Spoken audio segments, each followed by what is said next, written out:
Kettlebell cleans were my nemesis when I first started kettlebell training. I constantly had bruised forearms, I found the exercise super frustrating, and it took me months to get the technique right, which is why in today's video, I'm going to help you avoid the painful mistakes that I made when first learning this exercise so you can perform the perfect kettlebell clean every time. And if you stick around to the end of this video, I'll even share a little known bonus tip for this exercise that will take your kettlebell clean to the next level. Sound good?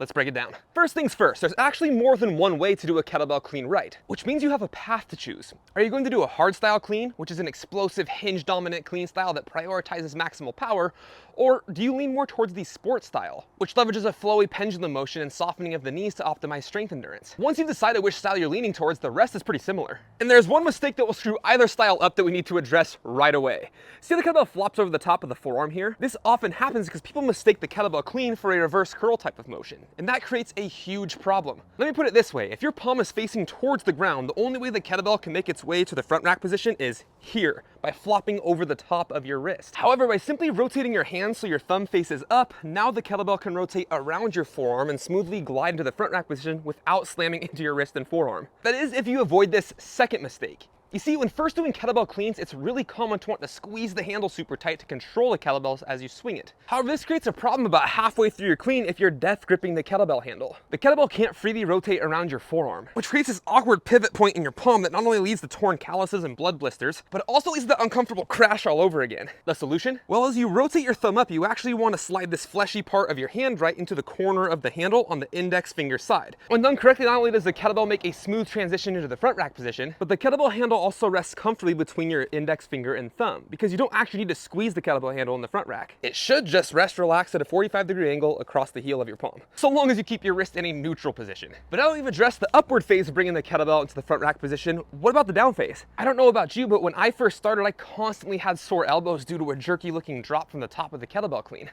The good news is there's an easy fix. Simply peel the kettlebell away from the body and rotate your palm towards you. This will guide the kettlebell on the correct path between the legs and allow you to slide your hand out the back of the handle and catch it in the root of your finger. In other words, you should skip your palm on the way up and on the way down during the kettlebell clean, which makes this exercise feel super fluid and much more enjoyable. That is, as long as you're not treating the kettlebell clean like a kettlebell swing. You're not doing that, are you?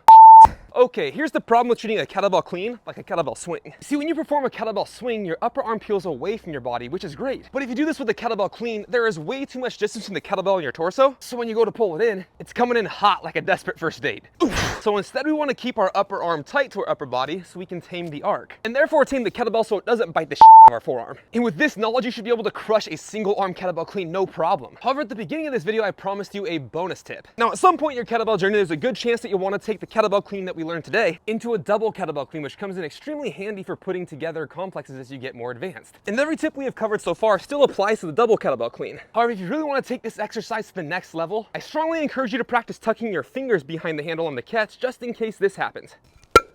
Because if your fingers end up between the handles when that happens, you'll instantly regret it. And the other benefit to practicing your cleans this way is you can practice stacking your kettlebell handles in various positions to see what is most comfortable for you when catching two kettlebells at once. And while you now have all the information you need to perform the perfect kettlebell clean every time, unfortunately none of this matters if you don't have the fundamentals of the kettlebell swing that carry over to this exercise dialed in first. So if you want to make sure you have these fundamental principles dialed in so you can flawlessly execute the kettlebell clean every time, check out this video here, and I'll see you on the next one.